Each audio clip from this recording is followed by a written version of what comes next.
Stray from the familiar highways, venture beyond where your map guides you, and you might stumble upon towns lost to time. Places of unnatural stillness, where the air itself prickles with unease. The usual rules of the world fade away in these disturbing settlements. Locals with vacant stares, shadows that shift with unsettling intent, and a creeping sense that you may never find your way back home. We're starting things off with Miamisburg in Montgomery County, which has some pretty spooky spots, including an Arby's. All kinds of disturbing stuff is said to go on at this fast food joint. Employees closing up for the night alone have said they've heard laughter coming from the basement, only to find no one there. Some will also report having their hair pulled by some unseen force. There's also a ghostly man who sometimes is seen staring into the oven during opening or closing hours. Hillgrove Cemetery is probably the most well-renowned haunted hotspot in this town, though some visitors will say they see a young girl crying over a grave, but when approached, she'll just stare at you for a moment before vanishing into thin air. There's also the grave of a preacher's daughter who took her own life after being disowned by her family. A Bible was said to have sat on her grave, with stories of it appearing broken one instant, but then perfectly fine the next. Next up is East Liverpool, which is home to a couple haunted parks, a haunted cemetery, and of course, a haunted phone booth. As silly as a haunted phone booth might sound though, the story is actually pretty spooky. So apparently a young man was killed in the area and his ghost haunts the street that he died on. And some will say that on some nights, especially Saturdays during the month of March, passersby will hear ringing coming from the booth. And if you answer the phone, you might just hear a somber, ghostly voice on the other end telling you to look across the street. And if you do, you just might see a headless young man waving before vanishing into the shadows. Now we move on to Sandusky, Ohio, which has a few notoriously haunted spots. One is the Sandusky County Historic Jail and Dungeon. This place, which was built in the 1840s, is no longer a jail or a dungeon, or I guess it technically is a dungeon and a jail, but it's just not operating as one. There are tours of the place though, and the staff and many people who visit claim to have experienced some pretty eerie stuff. Something that's said to happen every so often has to do with the courthouse security system. So sometimes at around 2 or 3 in the morning, the motion alarm just goes off, detecting someone or something outside the dungeon door. Whatever it is will then make its way up the steps to the first floor of the courthouse. Now I say whatever it is because when security cameras get checked, there's usually no one in the footage. But on rare nights, there is a shadowy figure with a brimmed hat seen spotted sitting on a bench outside the courthouse. The fire alarm has also been known to be pulled even when nobody's near it. Whatever spirits are haunting this place, they seem to really enjoy loud, obnoxious noises. And on top of all that, you also have your typical disembodied sounds like voices and footsteps when there's nobody else around. We're gonna stay in Sandusky for a bit though, and talk about Cedar Point. Cedar Point is one of the most popular amusement parks in the US, but it also has a bit of a dark side. When we think of haunted theme parks, it's usually the abandoned ones where we picture all the paranormal stuff going on, but Cedar Point is still very much open. It was built in 1870 though, so it's been around for a while, and any theme park that old has definitely had its fair share of horrific accidents. Get it? It was a fair share theme park. Alright, one of the most haunted attractions was the Frontier Town Carousel, which is no longer there, but people would often claim to catch a glimpse of a ghostly woman riding one of the horses. She's said to be the wife of the man who carved the horses on the carousel. He'd killed her after finding out that she was cheating on him with a jockey, so now her spirit is attached to the carousel, coming out at midnight to ride a fake horse every full moon, which she's probably not too plussed about. For a woman who really seemed to like being around horses, a wooden one probably just doesn't cut it. Not to mention that she's stuck on a pretty boring ride that was built by the dude who shot her to death. So there's also that. Next on the list we have the town of Worcester. You thought the haunted Arby's was intriguing? Try the haunted Pizza Hut in this town. Yeah, you can't even grab a slice of pizza in Ohio without something paranormal or weird happening. I'd love to do a road trip through Ohio visiting every haunted fast food restaurant, actually. Could call it like Fast Frights Ohio tour or something. So this Pizza Hut is part of a big plaza that was all built over the grounds of a former insane asylum. So there could be some lingering spirits in the area, most of whom seem to really stick to the Pizza Hut. There's also a Taco Bell in the plaza, which some paranormal stuff is said to go on, but there's not as many stories about that place because there's probably like 5 people who goes to Taco Bell, especially when you have a Pizza Hut right there. I'm gonna get tons of comments now from like Taco Bell fans being like, Taco Bell's the best. I don't know. I just think it's kind of mediocre. Staff at the Pizza Hut, though, have seen figures vanish into the walls. One manager who was closing up for the night was startled to hear footsteps following her and then turned around to see nothing but a white mist hovering in the air. Marietta in Washington County. This town is probably most well known for Anchorage Mansion, which is said to be very haunted. It was built by Douglas Putnam for his wife Eliza in the 1800s, but it's said Eliza died shortly after moving in, and people claim to have seen her ghost wandering around or peeking out of windows. Later on, the mansion was turned into a nursing home, where residents also reported seeing Eliza's ghost. Some say there are secret tunnels under the mansion as well, maybe from the Underground Railroad, but nobody really knows if they're haunted as well, but it's Ohio, so I'm presuming they are. Marriott is also home to a haunted Comfort Inn, where the televisions are known to turn off and on by themselves, doors open and close on their own, and guests will occasionally wake up with the feeling of cold hands on their body, luckily to find that no one is there in the room with them. I'd rather have a ghost in my room than a chilly intruder. Again, in Washington County, we have the village of Fredericksburg, which is home to Robin Industries, which does custom molding for rubber and plastic components. It was formerly the Fredericksburg pottery site, which had a pretty dark past, and the building is rumored to be haunted by multiple spirits. There were 2 major tragic events at Fredericksburg pottery site, including 2 devastating fires and a fatal train accident that took the lives of 12 people. So employees at the site have reported some pretty eerie encounters, like feeling sudden cold spots. Now, I usually kind of roll my eyes when people say cold spots. It's like, all right, spot's cold, whatever. But these are extra strange because staff will report feeling them behind machinery that runs at extremely high temperatures. One story involves the ghost of a man blamed for the train derailment, who is said to show up in the mold room. In the shipping room, sightings of an older gentleman believed to be the former mayor who witnessed the tragic train accident have also been reported. Then there's the apparition of an elderly woman who's been seen swinging doors open and shutting off machinery. The stairwell leading to the office is said to be guarded also by a spirit, with one employee experiencing a strong stench and then a sudden gust of wind that nearly knocked her down the stairs. And unless someone was eating some bad burritos from Taco Bell that day, I think it might have been a ghost. So I know we've covered Dayton, Ohio already, but I didn't mention the Wright-Patterson Air Force Base, which is said to be one of the most haunted spots in the state. It's even been featured on Ghost Hunters. One eerie story involves the ghost of a young Vietnamese boy believed to have perished in one of the museum's helicopters. Visitors have reported sightings of the boy wandering the museum grounds after dark. And of course, then they go up to talk to him, and he's not actually there. It's not just some kid who ran into the place. There's also a German World War II fighter plane said to be inhabited by the ghost of its pilot. Visitors claim to have seen the pilot waving from the plane's window. Seeing as it's the ghost of a German World War II fighter pilot, though, I'm not sure if what he's doing is actually a wave. The helicopter named Hopalong is said to be haunted by a pilot who met a tragic end, with staff reporting sightings of him desperately flipping switches in a futile attempt to escape. The Black Maria, known for its secret missions during the Vietnam War, is also said to be haunted by the spirits of soldiers who died on board. The boxcar plane, famous for dropping the atomic bomb on Nagasaki, is also rumored to be haunted by a young boy who is said to dart past it during the night. Haunted inns, always a staple of small villages, and Granville in Licking County, Ohio, has one of its very own, the Buxton Inn. This place dates back all the way to 1812, so plenty of history with this place. Even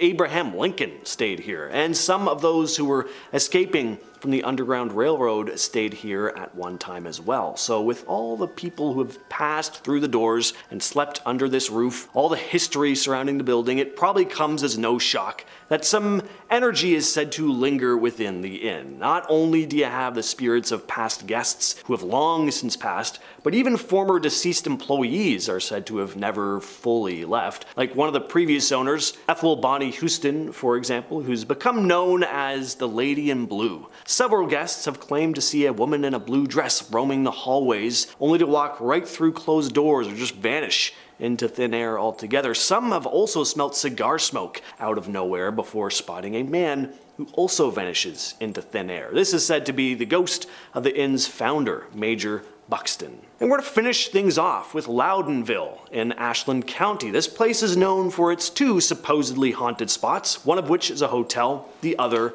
a park. First, there's Mohican State Park, which is said to be haunted for a couple different reasons. Mainly though, there used to be an asylum on the land in the 1800s, which might help explain some of the ghostly stuff going on. Witnesses have also reported seeing a mysterious light in the park for over 2 decades. Then there's Landell's Mohican Castle, which is actually a hotel and a damn cool looking one too. Looks like something you'd see in Norway. It was built on the grounds of a former English/German church. The story goes that in the late 1800s, a dispute over language during worship services led to the church mysteriously burning down after the Germans decided to relocate their relatives' graves. Since the current owners acquired the property in 1991, a series of unexplained fires have just been plaguing the place, including the destruction of a book factory in 92 and an on-site restaurant in 2007. Some believe the land is just cursed, with guests reporting sightings of a girl in blue in the graveyard and hearing crying in the cemetery and pool building.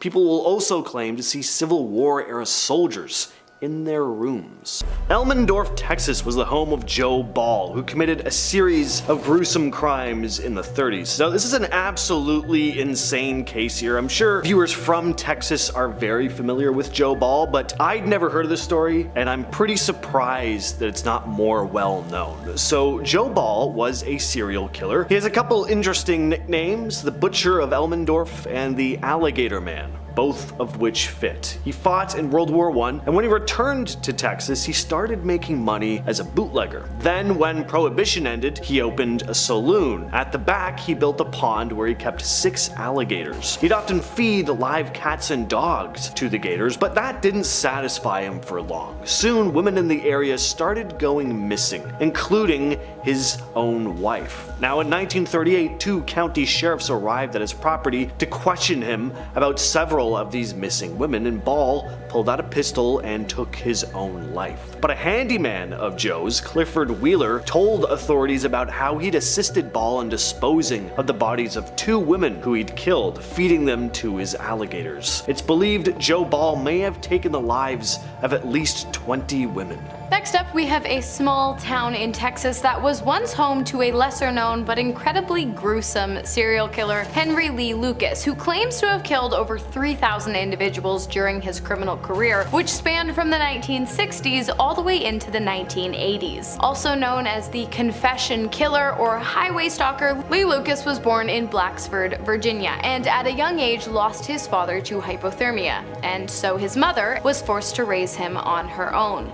Clearly, Henry wasn't happy with this, as his mother was the first person he killed in 1960 in Michigan. He was sent to prison but only served 10 years due to overcrowding. And that's when he moved to Ringgold, Texas with his niece Frida Powell to work for a sick woman named Katie Rich, both of whom he would later kill. While he claimed to have ended the lives of thousands of individuals through restricting airways, impaling them with sharp objects, blunt force, and hit and runs, he was convicted of only 11 killings.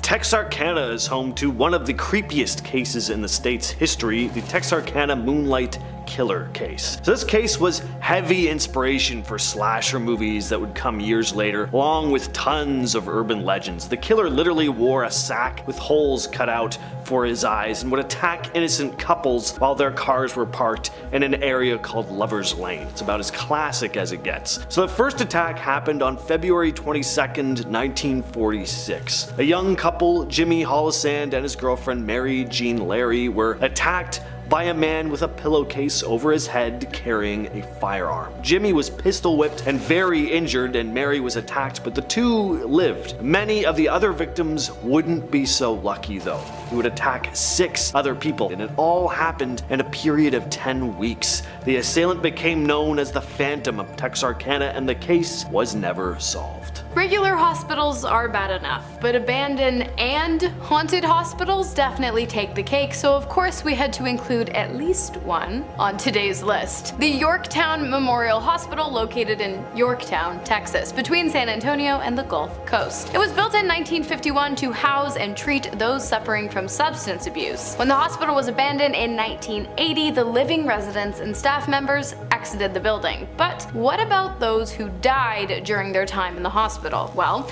it's said that they still inhabit the premises to this day. And no, I'm not talking about 1 or 2 patients who died while under the hospital's care. I'm talking about thousands, over 2,000 to be exact. So really, it's no wonder the place is extremely haunted. Honestly, I'm surprised it didn't open up some kind of gateway to hell and land a spot on the list in our last video. Check it out if you'd like. Those who have entered the building have reported feeling a strange rotting sensation and claim that they can feel the tormented soul's energies in the walls. Not only that, but many people have said they've heard screams and disembodied voices while inside, as well as seeing strange floating lights in the hallways, despite the fact that the building is ancient and has no electricity. If you've been, let me know your experience. Now we move on to Kerrville, Texas, with the case of Janine Jones, a nurse who also terrorized San Antonio. What an absolute creep this woman is. Yes, she is still alive. She took the lives of an estimated 60 young patients in her care between 1970 and 1982. She'd inject patients with a variety of substances that would cause cardiac arrest. She first started working as a licensed vocational nurse at Bexar County Hospital in San Antonio in the pediatric intensive care unit. But hospital staff started realizing that an abnormal amount of young patients were dying in Jones's care. Now, here's where things get really infuriating. An investigation could have been carried out right there and then, and things could have ended here. But the hospital didn't want any negative attention, and they certainly did not want to be sued. So instead of alerting authorities, they asked all of their current LVNs to resign and then rehired exclusively registered nurses to take control of the pediatric ICU. This meant that Jones could just move on and start working at another hospital, which she did. So more young patients died at her hands at a pediatrician's clinic in Kerrville. There, a doctor finally found she'd been accessing lethal amounts of succinylmethonium chloride. So in 1985, she was finally convicted and is now serving life in prison. Circling right on back to Yorktown, it appears as though this particular town is home to not only an incredibly haunted hospital, but also an incredibly disturbing creature known as a Wendigo. Although the creature is best described in Algonquin folklore, which is Canadian for my Americans on this channel, many locals of the town claim to have seen one of the beasts. Many people have compared the Wendigo to a skinwalker, as it is tall and lanky and somewhat humanoid, but can shapeshift and has been known to devour human flesh. And when a Wendigo finds the body of a deceased hiker, it will often inhabit it, and then turn to killing those who attempt to come into contact with its human exterior. Many people also claim to have seen the demon take the form of animals and follow and stalk them throughout the area. Stay safe out there in Wendigo. Speaking of creepy creatures, Texas is also home to an entity known as Goatman, who stalks the old Alton Bridge connecting Denton and Copper Canyon. So the tale traces back to a black goat farmer named Oscar Washburn, who'd moved his family near the bridge. And Washburn earned a reputation as a very reliable businessman and was nicknamed the Goatman by locals. He even hung a sign on Alton Bridge pointing towards his home, proudly declaring, "This way to the Goatman." But in 1938, members of the local government who had ties to the Ku Klux Klan kidnapped Washburn from his family. They took him to the bridge, hung a noose around his neck, and threw him over the side. When they looked down expecting to see him dead though, they found the noose completely empty. Now, locals warn that crossing the bridge at night without headlights, just as the Klansmen did, will summon the Goatman. People crossing the bridge will claim to spot ghostly figures, mysterious lights coming from the woods, and even physical encounters like being touched, grabbed, or having rocks thrown at them. death from some unseen force, or of course a half-man, half-goat monster. Next up, surprise, surprise, it's another creepy hospital. Worley Hospital in Pampa, Texas. The institution was opened in 1928 but closed its doors in the 1970s due to lack of revenue. After 40 years of sitting abandoned, the building has become quite a talking point for the town's locals, who claim that it is haunted by patients who died within its walls during its 42 years of operation. After many townspeople reported seeing a black silhouette in the window of the abandoned building, ghost hunters began to take interest. Those who have entered have been greeted with decrepit and decaying walls, ceilings, and floors that have been heavily vandalized. But it appears as though trespassers aren't the only ones to make their way through the empty halls of the once surgically specialized facility. Many of the patients who died within the building's walls, as well as a 25-year-old nurse who was poisoned while working at the hospital, are said to roam the grounds. People have reported seeing demonic creatures stalking them while exploring the floors of the hospitals, with the majority of the activity taking place on the 3rd floor, where surgeries would have been performed when the hospital was running. Oh, and the current owner of the grounds wants to renovate the building into a ministry. Coincidence? I do not think so. League City, Texas is home to an area known as the Killing Fields. So there is an abnormally large list of people who have been found dead in this stretch of land surrounding Interstate Highway 45. And there are also a number of people who've gone missing from this area and have still yet to be found. And out of more than 30 cases, only a small handful have ever been solved. The place is such a hotspot for mysterious deaths that a task force, Operation HALT, was set up just to investigate these incidents alone. The first cases started cropping up in the 70s with the discovery of multiple bodies scattered throughout the area, and over the decades, law enforcement agencies have recovered the remains of numerous people, many of them young women. And it's not even clear if there's just one assailant responsible, a group, or if the area is just an ideal spot to kind of get rid of evidence. We really don't know. It's a complete mystery to this day. And finally, we have a man with a thing for eyes. Stealing them, that is. It all started in the 1990s in a rural area of Dallas. Is it a town? Not really, but this case is pure evil, so listen up. During the 90s, SEX workers began turning up dead at an alarming rate, with one very striking thing in common. You guessed it, their eyes had been completely removed from their sockets. The killer was Charles Albright, also known as the Eyeball Killer. When he was young, Charles had quite the knack for taxidermy. He would stuff many animals a week, doing his best to make them look pristine, but there was one thing missing: eyes. His mother refused to buy glass eyes for the animals, and so instead Charles would use buttons. When he got a little older, he slept with an SEX worker, which led to him getting a transmitted infection. I feel like the pieces are starting to come together. His obsession with the eyes and his hatred for women of this certain profession grew exponentially over the years, and on December 13th of 1990, he took his first life. After violating the woman, he fired a projectile from a handheld weapon, execution style, into the back of her head and carefully removed the eyes of the victim with what has been described as surgical precision. Charles was convicted of 1 killing, but most likely committed at least 3. He was sentenced to death and was executed in August of 2022. Shepherdstown, West Virginia, is arguably one of the most haunted places in America, according to those who have visited the town and experienced its dark paranormal atmosphere. The town was actually formed long before America became a country. Well, 46 years at least, and it was originally named Mecklenburg, but that changed when Thomas Shepard obtained the land in 1734. It's considered a historic Civil War area, as just 3 miles up from the town, the Antietam Battle, the most gruesome battle of the Civil War, was fought. A hotel in the town is also home to some pretty dark deaths. In one instance, a man took his own life after losing a card game. In another, a young man was killed for winning. Both men are said to roam around the hotel, and many claim to hear the younger of the two crying out for his mother, as he did during his last living moments. But perhaps the most famous sighting in the town is that of a dark, shadowy figure that lurks in the clock tower after dark. Oh, and the bakery is also haunted, with almost anyone who enters it claiming to have felt the sensation of hands pushing up against them and hearing whispered conversations in the waiting area despite being completely alone. Next on the list we have Dingus in Mingo County. Love that name, Dingus. This is a very small and remote community. There are under 2,000 residents, and one of the things that makes this place really interesting is that one of the only ways to access the town is through a mile-long, very narrow, one-lane tunnel, which can be aggravating at the best of times, I imagine, and very dangerous at the worst. But Dingus also has a pretty dark history. It was a railroad and mining town at one time, and it was one of the most lawless places in the state. Lawmen struggled to keep order, and shootouts between police and outlaws was pretty common.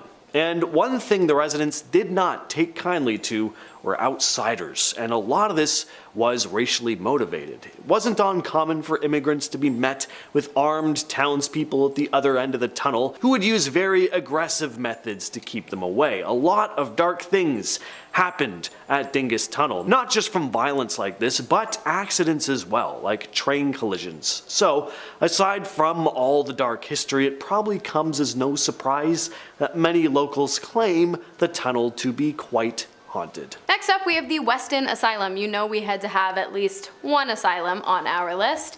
It's classic. Back in the mid-1800s, the town of Weston was home to the controversially named Trans-Allegheny Lunatic Asylum. It was used to house and treat the mentally ill of the time. However, that pretty much meant anyone whose opinion opposed those in positions of authority, or women who sometimes cried. But I digress. While the exact number of deaths that occurred on the grounds remains unknown, local historian and state hospital expert Titus Swan has estimated the number to be in or above a 5-figure range, meaning that at least 10,000 people died in the hospital. So, like, no wonder this place is super haunted. I mean, I think we know what kind of torment went on in those places back in the day. Not only that, but this particular asylum was often overcrowded, meaning that even without what would today be considered gross misconduct, the living conditions were already pretty bleak. Today, those who enter the once abandoned building that has since been reopened to the public as a historic landmark have reported feeling a sense of extreme dread, seeing mysterious, shadowy figures roaming the halls, and hearing the disembodied, helpless screams of patients past. Next up, we have Sheep Squatch of Boone County. I'm kind of cheating here with this one, adding a whole county to the list. But the creature has been spotted all throughout the place, so I kind of had to.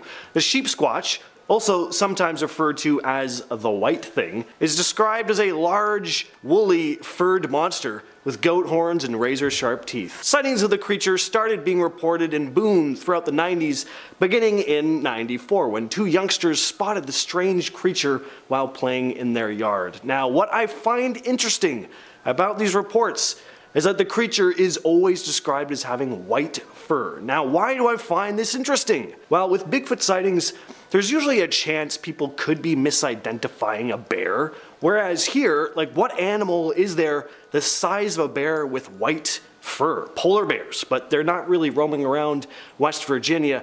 The creature was spotted again in 1995 by a couple driving down a road in Boone County. They spotted a large white-furred animal sitting in a ditch. They didn't know what it was, so they stopped to look. Then it raced towards them. They sped out of there, but found large scratch marks on their car once they made it back home. If you're gonna do an asylum, you might as well do a prison, specifically the West Virginia Penitentiary located in the small town of Moundsville. The prison opened its doors in 1863 after West Virginia split from just Virginia, becoming its own state. During its 119-year operation, some pretty dark stuff went on inside of its walls, which earned the prison a spot on the United States Department of Justice's top 10 most violent correctional facilities list. The recreational area of the prison, located in the basement, often saw various forms of illegal activity, including assault, violation assault, substance abuse, and even killings. At any given time during the penitentiary's operation, between 600 and 700 inmates were held on the grounds, but even still the prison was highly overcrowded, with inmates often having to sleep on the floor. and over the years the property saw almost 1,000 deaths. Many people believe that those who died within the prison never actually left. In fact, many visitors to the grounds have seen and even photographed the shadowy figure of a man that roams the halls. And the staff working on the premises of what is now a historical site have reported being accosted while on the job. Oh, and remember the basement? Many people have claimed to have heard screams coming from its depths, but most are far too scared to go down and check it out. In the town of Princeton sits the Lake Shawnee Amusement Park. Unless you live in Princeton, West Virginia, or are a paranormal enthusiast though, you've probably never heard of the place. It's not much of a tourist destination anymore because it's been abandoned since 1988. It's said that the park was built on cursed land, and that's not just because people have seen specters lingering around the park, it's because there were tragic deaths at the park, and the place was built on land with some pretty dark history. There was a massacre on this land back in 1785. The landowner, Mitchell Clay, had lost 2 of his sons to a Native American raiding party and sought revenge. He gathered up a bunch of locals and attacked them right back. Then, in 1926, a man named Conley Trigg Snidow Sr. decided the land would be a perfect spot for a theme park. Over the years, there were 2 drownings in the pool. The park was also closed for a time after a failed health inspection. Then a former employee of the park bought the land in 1988, but was forced to close it down again just a year later because of increased insurance rates. So not the best luck for this place. And now the old structures like the Ferris wheel and swing ride stand eerily unused, coated in rust and haunted by ghosts. So they say. This next one is pretty sad, but also pretty remarkable. In 1897 in Greenbrier County, and I can do a county because James did a county, so if we go down together. Anyways, in 1897 in Greenbrier County, Zona Shu was found dead. A funeral was held and Zona was laid to rest, but she couldn't rest, and so Zona's spirit visited her mother and explained to her that she had not died in the way everyone assumed she had, but instead she had been killed by her husband, who had been routinely aggressive throughout their entire marriage. Upon learning this information, Zona's mother demanded that her daughter's body be dug up and re-examined. And sure enough, upon closer inspection, it became clear to the prosecutor that Zona's neck had been broken. Her husband was arrested for the crime, and the city even installed a plaque recognizing Zona's ghost's involvement in the conviction of her killer. The town of Harpers Ferry is said to be teeming with paranormal activity. In fact, it's said to be the most haunted town in the state. Harpers Ferry played a big role in the Civil War, and a lot of both Union and Confederate soldiers died here. In September of 1862, an estimated 13,000 soldiers died at the Battle of Harpers Ferry. There were also a number of raids, one of which was led by John Brown, who's said to haunt the town to this day. Some also say that on some nights you can hear the ghostly sounds of drummers marching their way down High Street. And there's also the tale of Screaming Jenny. So Jenny had no family, no home. She lived in an abandoned storage shed by the Harpers Ferry Railroad. One fall night, Jenny sat huddled by a fire, and then a spark leapt up from the fire, landing on her clothes, which began to catch fire. She was too cold and weak to notice before it was too late. She started screaming and rushed down the train tracks for help. Now here's the thing, when you're on fire, your vision is kind of blocked by light already, so she did not see the 2 glowing lights of a train rushing right towards her, and she was flattened by the train. Ever since this incident, on particularly cold autumn nights, some say they can hear the sounds of screams coming from the train tracks. Conductors have even seen a glowing figure flailing in the night, only to vanish into thin air once the train gets up too close. Next up, we have the Parkersburg North Bend Rail Trail. I'm not sure if that's a tongue twister or the title of an adult movie. But anyways, in the daytime the trail is quite lovely and pretty serene, a great place to go for picnics and lunch dates. However, I suppose if your lunch date is at a park, it's already a picnic. Anyways, you could also go for breakfast, but I wouldn't recommend you go at night. Why? Because it's haunted. Well, part of it is, at least. Specifically, the 1,300 foot long tunnel that can be found along the trail aka Tunnel number 19. It is said that a woman wearing a white dress walks mournfully around inside of its dark walls. The legend goes that she was a bride riding on a train with her groom when she was pushed off and died beside the tracks. People in the area have also reported having found human bones in abandoned houses nearby, but that's an entirely different mystery for another day. And finally, we have the town of Grafton, which is famous for one of the strangest cryptids in the United States, the Grafton Monster, which was first spotted in 1964 by a reporter named Robert Cockrell. He described the creature as this large 7 to 9 foot tall beast with white skin and no visible head. He was driving home from work late at night when he spotted the creature in the middle of the road. They raced home, then gathered 2 of his friends to come back to the site to investigate. The creature was gone, but they claimed to have come across large footprints, and they also heard a strange, low, bellowing whistle sound in the distance. The next day, dozens of calls started coming into the local newspaper, with people reporting to have spotted a similar looking creature, and that's when Cockrell decided to write his article. Reports that the cryptid started dying out by the end of that summer in 1964, but there's still sporadic sightings. Starting off our list today, we have the small town of Fairfax, Virginia, with a population of 24,000 people and one bunny man. No, I'm not talking about some strange, unethical scientific experiment that broke the laws of both nature and the law and created some kind of bunny-human hybrid situation. What I'm actually talking about is just a bit more grounded in reality. You see, what happened was in the early 1900s, an asylum in the town shut down after local residents caused an uproar over the amount of patients housed at the asylum, as well as its close proximity to their homes. The asylum complied with the wishes of the public by shutting its doors and sending its patients to live out the rest of their days elsewhere, more specifically Lorton Prison. On their way out of town, however, the bus carrying the now prisoners swerved and crashed by Fairfax Bridge, and the then patients, now inmates, escaped. All were eventually located except one, a patient named Douglas Griffin. And soon after the crash, police began finding skinned, half-eaten rabbits hung up along the bridge. It is also said that one night a group of young people went out to explore the area and ended up meeting the same fate as the bunnies. Douglas was never found, and in 1970, almost 60 years after the bus crash, many people reported seeing a man in a white suit with bunny ears carrying a very sharp blade. Was it Douglas? A hoax? Or 60 years later, was it some kind of copycat killer? Next up, we have Quitman, Arkansas. Apparently, y'all got a dog boy you gotta deal with out there. The story begins with a home built in 1890. A few different families lived there before the Bettises moved in. They were a family of 3, Floyd and Aileen Bettis and their son Gerald. Gerald was an absolute terror, especially to animals. Stories began to circulate about Gerald roaming the streets, gathering up stray cats and dogs, which he'd then torment to death. And he grew up to treat his own parents just as badly, keeping them locked away in the attic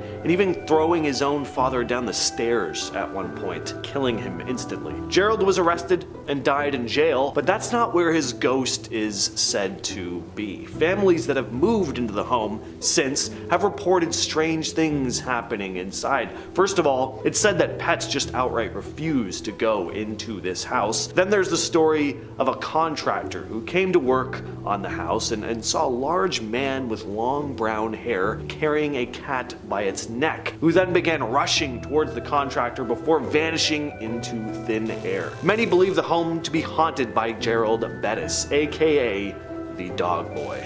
Next, we are headed on up to Gary, Indiana, also known as a serial killer's playground. Once a thriving steel town known as the Magic City, Gary kind of fell off after the local industry began to decline in the 1990s due to competition overseas. Eventually, it turned into somewhat of a ghost town with over 10,000 abandoned and decaying houses far beyond repair lining its empty streets. As is with most abandoned places, the town quickly became a hotspot for arsonists occultists, vandals, cult gatherings, and even a serial killer by the name of Darren Van. Between 2013 and 2014, Darren ended the lives of 7 different women by forcibly restricting their airways, and 6 of these women he hid throughout various abandoned homes in the town. The bodies remained hidden and his crimes remained undetected until police found his final victim lifeless in a motel bathroom. To avoid the death penalty, Van made a deal. Instead of pleading guilty to the one killing, the only killing police had evidence to charge him for, he would plead guilty to 7 and bring the police to the homes in which the bodies were stashed to prove that he did in fact commit those crimes. He was instead charged with 7 concurrent life sentences without parole. Next on the list is Ojai, California, and the tale of the Charman. Just south of Ojai lies Camp Comfort County Park, which is full of urban legends and ghost stories, like tons. There's the ghost of a horsewoman, a headless motorcyclist, there's a vampire skeleton confined in a stone coffin. The list just goes on and on. There's stuff happening at this place. But one of the creepiest urban legends is the one they call Charman. So in 1948, there was a huge fire in the home of a father and his son. They were both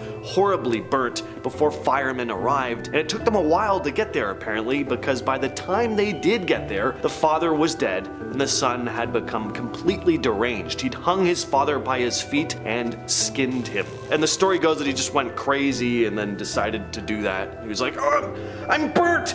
I gotta hang my father up and eat his skin." I don't know why that was how it goes, but that's apparently how the story goes. He became then this charred, deranged monster and ran off into the woods and started living like Jason Voorhees. He'd come out and attack unsuspecting people. Charman is said to emit a horrible burning smell and only wears bandages over his burnt, peeling skin. Some say he's a ghost. Others say he survived for a while, living on his own in the woods as a deranged psycho, coming out of hiding on occasion to terrorize people. From the Golden to the Lone Star State, it's time to talk about the Candy Lady who resided in a small Texas town in the early 20th century. While having a Candy Lady in your area might sound like a pretty sweet deal, it really was the complete opposite for those living in this particular town. In fact, the Candy Lady is a story that apparently haunts people of Texas to this day. So who the hell is she? Well, she was a woman with a very sinister NO. It is said that this woman would leave candy on her windowsills each night in an effort to lure young people over to her home. When they got close, she would snatch them up. During this time, many young members of the town were reported missing, and one farmer reported having found rotten teeth strewn along his fields. That is so gross. A sheriff had also been found with his eyes clawed out and his pockets stuffed with candy, and soon after a young boy was found in a very similar state. If this doesn't tell you not to take candy from strangers, I really don't know what does. I can't help you then.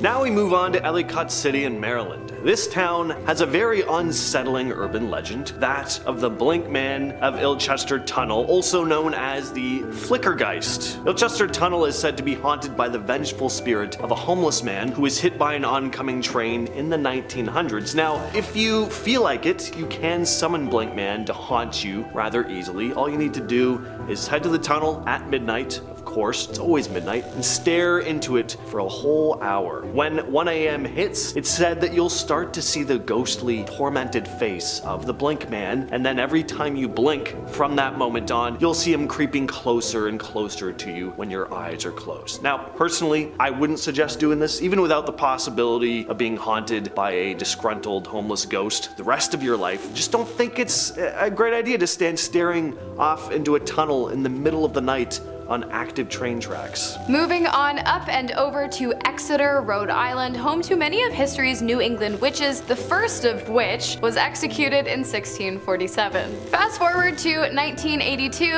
let's talk about the pure evil that is the final days of a young woman named Mercy Brown. Was she a witch, or was she just educated? Or was she actually a vampire? Well, here's the thing. In her life, Mercy had watched both her mother and sister pass from tuberculosis, the same disease that Mary Mary suffered from leading up to her final day. Due to all the deaths surrounding Mary and the Brown family, the small town of Exeter began to believe that she might have been a witch, or worse still, a vampire. Why? No clue. What did they do about it? Well, after her burial, they dug her up and burned her heart and her liver to ashes, and then they force-fed those ashes to her surviving brother, who died just 2 months later. If that's not dark enough, it is said that Mercy Brown's ghost still haunts the cemetery in which her decimated grave resides. Next on the list is Tagus, North Dakota. Now, Tagus has long been abandoned. It's a ghost town that once thrived in the 1900s. There's not a whole lot left of it now, just a handful of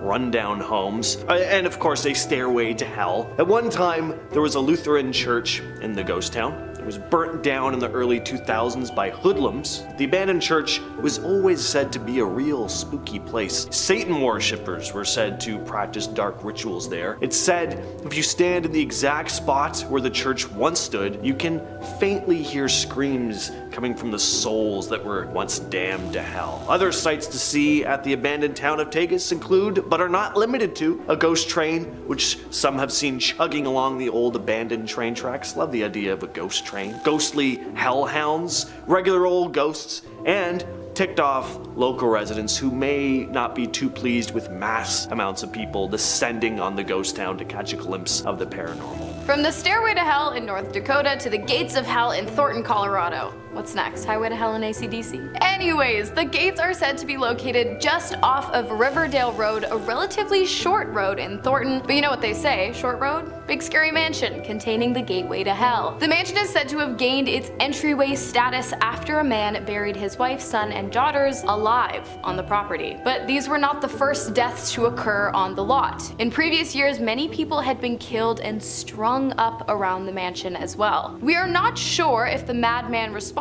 for all of these deaths was outright trying to summon the devil, but it appears that when you do that much evil in such a short amount of time, it just kind of happens. Along with the decrepit old mansion's gateway status, the ghost man's wife is said to haunt the property as well, along with a pack of ghost dogs. Many people who have attempted to visit the mansion have reported hearing whispers and screams, experiencing car trouble, feeling a chill, and seeing phantom vehicles and disappearing men on the road. Pretty creepy. I would not recommend going there. We're rounding out the list with the town of Cumberland. So this small town in Rhode Island has an urban legend that may have been part of the inspiration for Freddy Krueger in A Nightmare on Elm Street. So campers at Camp Currana, couldn't figure out how to pronounce that. All you Camp Currana campers, let me know in the comments. But people at this camp have told stories for decades, apparently going all the way back to the early 20th century. So the tale of Fingernail Freddy. Freddy was a farmer who lived in a small log cabin with his wife and children. He was a quiet man who kept mostly to himself, but little hoodlums were always running around on his land and messing with his crops. Well, one day Freddy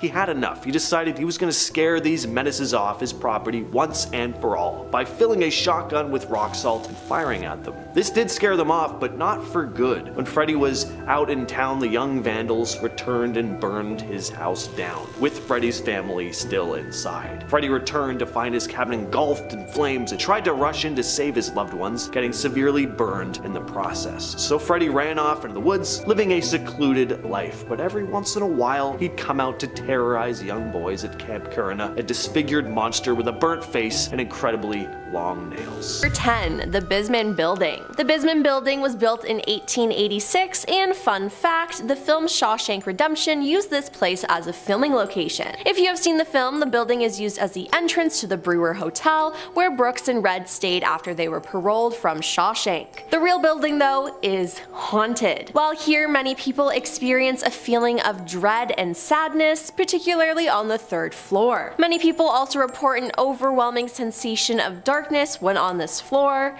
so if I were you, I would just stay away from the 3rd floor in general. Disembodied footsteps, voices, being poked and pushed, black shadows, and dark figures caught in images seems to be something that happens a lot. Spirits of a young girl, Ruthie, her aunt, and the spirit of a retired worker who died in an accident before leaving the building are 3 identified spirits that stay here. In past investigations here, investigators investigators have received audible responses to their questions. Yep, the ghosts spoke to them. One piece of audio evidence was when an investigator asked if they could speak to Ruthie, and a voice was caught saying, "Is Ruthie here?" In addition to Ruthie, people have witnessed the spirit of a woman throughout the upper floors, people in Victorian clothing, and the sounds of people working. Number 9. Staley Road. Sometime in the early 1800s, pioneer John Wrench used the services of 3 Staley brothers to build a flour mill. The finished structure was to become the first double-wheeled mill in Ohio. The business flourished, and after several years, John had made enough money to retire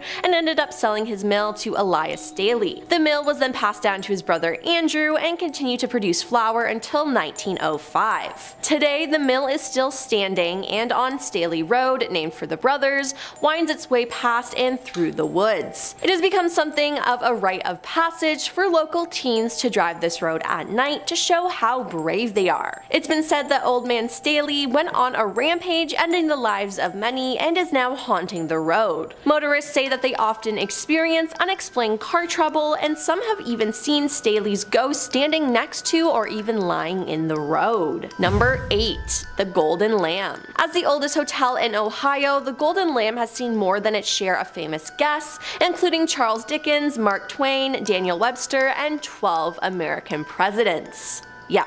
12. It's fantastic, but there's also been death and tragedy in the hotel. Guests have cited a girl who may be Sarah Stubbs, the niece of the hotel manager in the 1800s, or possibly Eliza Clay, a girl who died of a high fever at the hotel in 1825. The ghost of Charles R. Sherman, an Ohio Supreme Court justice who died at the inn in 1929, is said to appear in the hallways as a gray, gaunt man and conjures the smell of cigar smoke. Charles's death left his wife and 11 children, including Civil War General William T. Sherman, penniless. As a result, most of his children were put up for adoption, and some say the guilt of his family's demise keeps his spirit at the inn. Number 7. Moonville Tunnel. Located deep in the woods, the tunnel is framed by a faded stone archway covered in moss. The tunnel itself is long and extremely dark. It's actually an out-of-work stretch of railroad track that leads to an old coal mining town. If you're brave enough to venture through it, you might see the ghost of Frank Lawhead, an unlucky train conductor who met his end in a head-on collision with another train. Visitors in the area have taken photos with cameras or phones,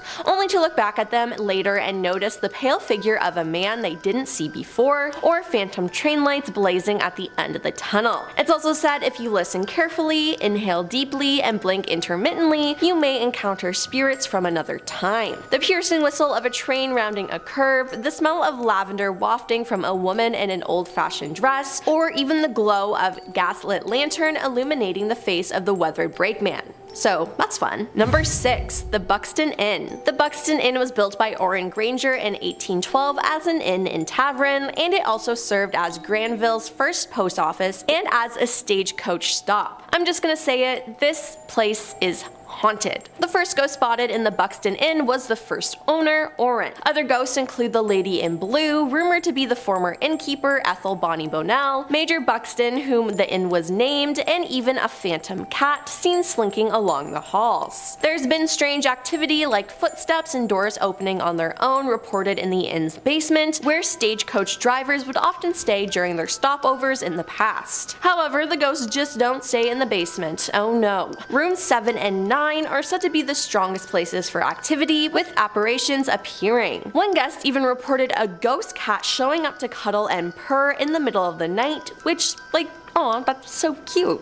Guests have reported strange phenomenon throughout the hotel though, like their names being called out and invisible footsteps. I would not want to sleep there. Number 5. Woods surrounding London. Okay, again, not London, England, but London, Ohio. Deep inside these woods sits an old abandoned barn that is so rotted away it is practically melded back into the trees. It's rumored that ghosts like to spend some time here. If you ask anyone from the area, they'll tell you that these woods are haunted. According to legend, a family of 5 was traveling through the woods in the late 1890s when they were stopped and had their lives ended by a band of thieves. Those brave enough to wander through the woods of London at night have reported hearing gunshots and disembodied screaming. Others have felt a sudden drop in temperature before seeing a strange white mist hanging in the trees. Let me just say, it's a no from me. Number 4. Ridge's Asylum. Ridge's Asylum originally opened in 1874 and was known as the Athens Asylum for the Insane. It had 2 wings, one for female patients and one for the male patients. The most violent patients were housed at the outermost tip of each wing. By the start of the 1900s, the asylum had become dangerously overcrowded,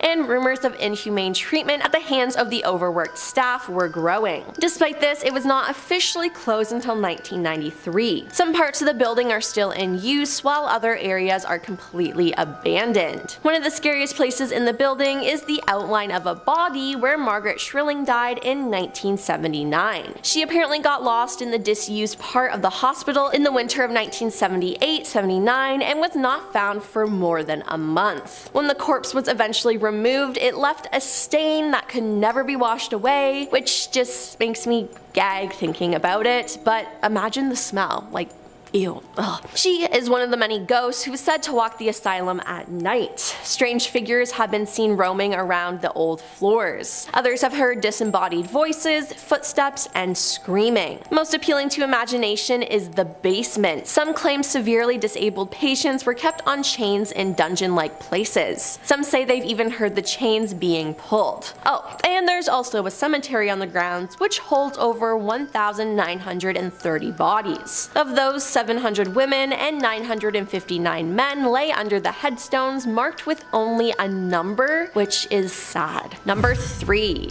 Bobby Mackey's. Built in 1850, Bobby Mackey's is said to be the most haunted nightclub in America. When it was first built, the building served as a slaughterhouse and meat packing facility. The standard for most slaughterhouses of its day, the facility featured a well to collect the runoff of animal blood, innards, and other waste. If that image wasn't icky enough, there have also been several deaths in and around the club throughout the years. The place harbors energy so dark that a portal to hell is rumored to swirl somewhere within its basement. There is strange, suffocating heat, a trash can once flew through the air, and the apparition of a man with a handlebar mustache appears in the mirror. I would not want to get anywhere near that place ever. Number 2. Licking County Jail. Originally opened in 1889, the Licking County Jail is now home to only prisoners serving afterlife sentences. It contains stacks of cramped, grimy cells lining its dimly lit halls. Since being put out of commission, the jail has become a notoriously haunted hotspot. While it was operating, a total of 3 sheriffs and 19 inmates died on the premise. If you make your way to Licking County Jail, it's said you should peer between the cell bars as figures of prisoners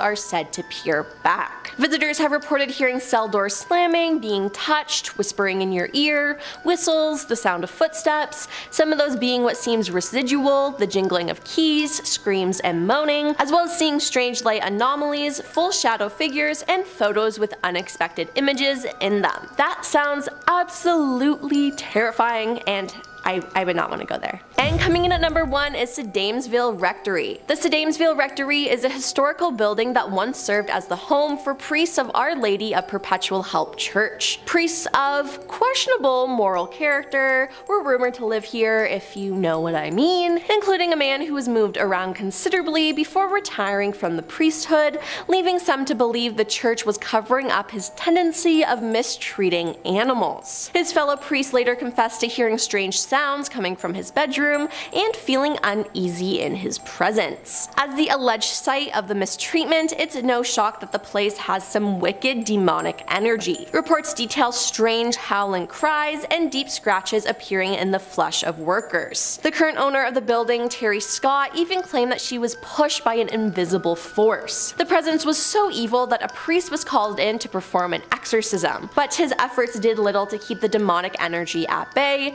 and whatever monster lurked in there still remains, and I would not want to mess with it. And we're starting off the list with the town of Holman in Wisconsin. This small village has a story about one of the wildest cryptids in the United States, the man-bat. Unfortunately, it's not Batman. This is a large, half-man, half-bat looking creature, far less friendly. Actually, there is a man-bat in the actual Batman. It's a bit more like that, the villain, the scary monster guy. So this story goes that on a September night in 2006, a father and son had a terrifying run-in with what they described as a man-bat while driving down Briggs Road at night. Traveling in their truck, the pair spotted a massive figure hurtling towards them in the darkness. The father swerved to try and avoid colliding with the thing, and the creature abruptly changed course, flying up into the sky with a piercing shriek. Now, immediately afterward, both men were overcome by this sudden and severe illness, forcing them to pull over and vomit. Now, some say that has something to do with the creature. I don't know, it was maybe emitting something into the air. I just think they saw something really wild and it was overwhelming. I'd probably be barfing after seeing something like that. A giant winged creature flying towards my car. I almost just died. They described the creature to authorities, saying it was 6 to 7 feet tall with leathery bat-like wings, clawed appendages, and glowing yellow eyes. Some speculate that this bat creature could somehow be linked to the infamous Mothman, or that it's potentially even just the same creature. Next up, we've got Sax Town, more like Axe Town, a small town located just outside of Millstadt in Illinois. In 1847, the town was comprised of mostly German immigrants, and on March 19th of that same year, one of them, Fritz Stelzeride, was killed. After responding to a knock on the front door of his farmhouse, he was struck down with an axe. The killer then entered the home and killed his father, his mother, his grandfather, and his siblings, all with the same weapon. The bodies were found by Stelzeride's neighbor, who got suspicious when he didn't see anyone working on the farm that day. He discovered the disheveled bodies with their throats gouged from end to end. No one knows who the killer was or what their motivation was for ending the lives of an entire family in such a gruesome way. One theory, however, is that the family had been hiding gold on the property, but this was never proved because the existence, or the absence, of the money was never proved. Another theory is that a family member did the killing so that they would become the sole heir to the inheritance, a theory backed by the fact that after the killings, the one remaining member of the family who had not been on the farm that day, as far as we know, fled the country and changed his name. But again, if someone is targeting Stelzerides, it's probably best not to be one, so his logic could come from somewhere else. Moving on to Woodland Park in Teller County, Colorado. Now, we have a very unsettling and tragic case involving a young man named Joshua Maddox. So in 2008, a man named Chuck Murphy was demolishing his old wood cabin when he came across something incredibly disturbing. It was the remains of Joshua Maddox, a young man who had been missing for 7 years at that point. He'd been stuck in the chimney. Now, it's pretty obvious that he died in the chimney, but there's always been this mystery as to why he was in there in the first place. Joshua was last seen alive in May of 2008 when he left his family's home to take a walk, but he never returned. Joshua seemed to have vanished without a trace. Then, in 2015, he was found lodged in the chimney of the cabin. This was the last place anyone was expecting to find him, which is why he was found completely by accident. So now people were wondering what happened to him during those years that he was missing. Some think there may have been foul play involved, that someone had forced him into that chimney. Others think he'd just been maybe up on the roof of the cabin for whatever reason and then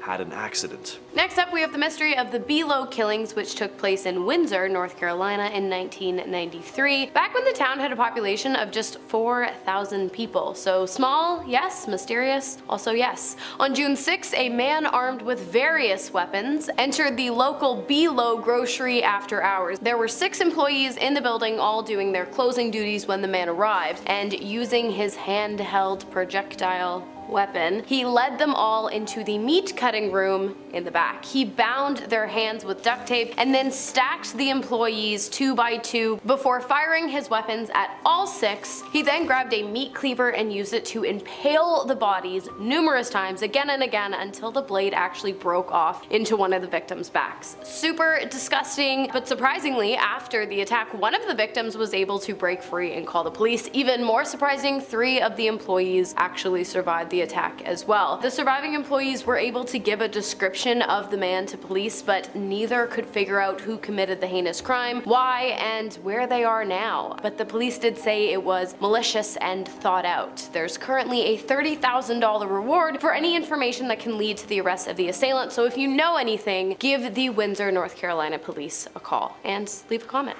Next on the list is the Jamison family case. In October of 2009, Bobby Jamison, his wife Sherilyn, and their daughter Madison disappeared from their home in Oklahoma. They were last seen alive on their home surveillance system footage, making trips between their vehicle and their home, packing to leave, in what authorities described as this very odd, almost trance-like state. Their abandoned truck was discovered days later in Latimer County, Oklahoma, with their malnourished dog inside and important belongings like their ID cards, their wallets, phones, a GPS system, and a large stack of cash. The family had been considering purchasing a plot of land nearby at the time of their disappearance. But it wasn't until November of 2013 that the skeletal remains of 2 adults and their daughter were found by hunters in a remote area of Latimer County, less than 3 miles from where the truck was abandoned. The remains were confirmed to belong to the Jamison family. The exact cause of death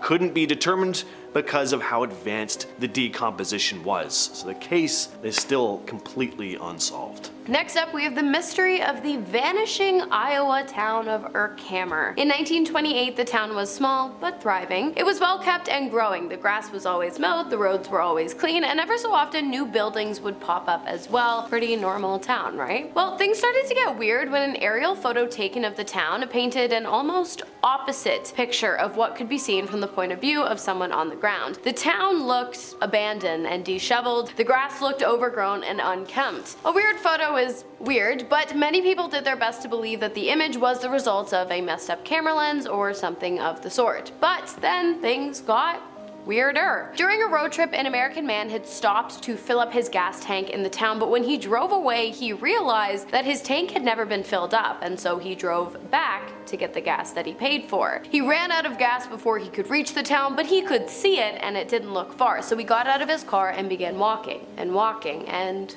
walking. He never made it. No one knows what happened to the town. Some believe it chipped away bit by bit, and others claim that it vanished into thin air out of the blue one afternoon. Alright, next we have the case of Jessica Chambers. This one is pretty distressing. So this happened in Cortland, Mississippi. It's still one of the most baffling cases in the state. Just after 8 p.m. on December 6th, 2014, the body of a burning woman was found next to her car, which was also on fire. It was Jessica Chambers. She was still alive and told first responders that a man named Eric, or Derek, had set her on fire. She was rushed to the hospital where she died the following morning from her burns. Now here are the events that led up to her being found. She spent the morning with friends before heading to her mother Lisa's house, where she took a nap. Later in the afternoon, she received a text message and left her mother's house, mentioning that she was going to grab something to eat and clean out her car. Around 5:30 p.m., Jessica was spotted at a gas station,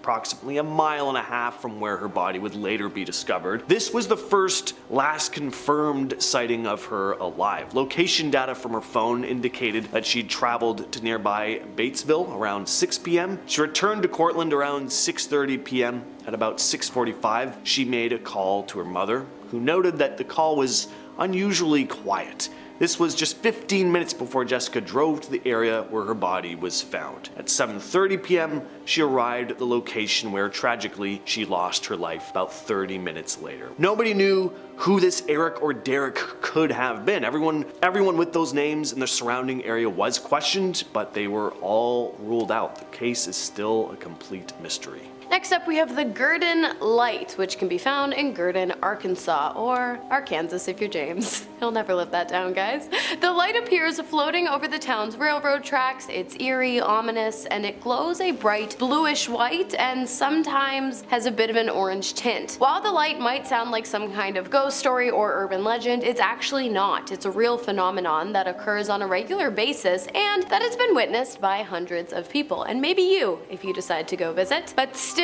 no one knows why this light appears. There have been, of course, speculative ghost stories. Some people believe that one day, many years ago, a worker was killed on the train tracks and lost his head, and the light is the worker trying to find it again. Others believe he was killed by a co-worker with either a hammer or railroad spike, and some people believe in a much more scientific explanation. Kind of. Underground quartz crystals in the area that are under constant stress cause an electrical electric reaction that results in the glow. Is that true? We don't know. There's not really a lot of scientific evidence to back the scientific theory up, quotations of course. The light is always there, but it's only visible at night. Some people believe it to be swamp fog, but that also doesn't make sense. Whole lot of theories for this one, but no real answers. If you have a theory, why not add it to the already very long list down below.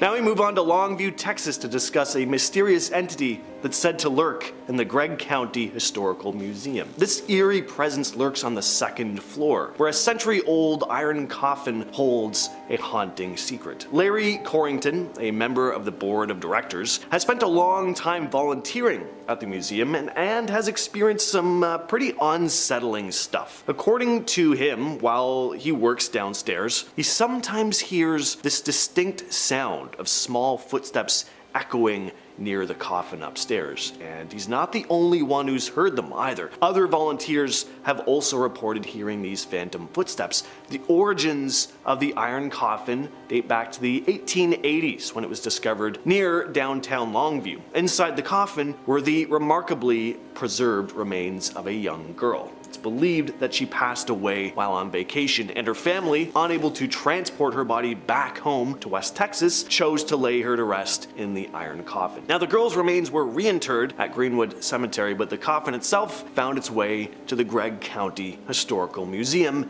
in 1980, where it's been ever since. Next up, we've got the Well to Hell, located in the back of an old graveyard in Sabattis, Maine. In 1956, it is said that a local boy had been dared by his friends to descend into the well. The young men were in high spirits, making jokes as their friend began his descent into the well. Well, they lowered him down using a rope, but when he reached the bottom, his friends assumed he would call up or yank the rope to signal that he wished to be lifted back out, but there was nothing. Just silence and no sign of movement. Eventually the friends took initiative and dragged the boy back up from the well, but as he emerged from the darkness, he looked like a completely different person. His hair had gone white, his eyes appeared as though they had lost what was human about them. It was like he had aged and completely changed in a matter of minutes, and not only that, but he had gone mad. He was unable to respond when his friends asked him what happened in the well. After the incident, he was confined to a mental institution and he never spoke another word ever again, but he would occasionally scream in terror. What happened in the well that day, no one knows. No one's been able to figure it out, what goes on down there,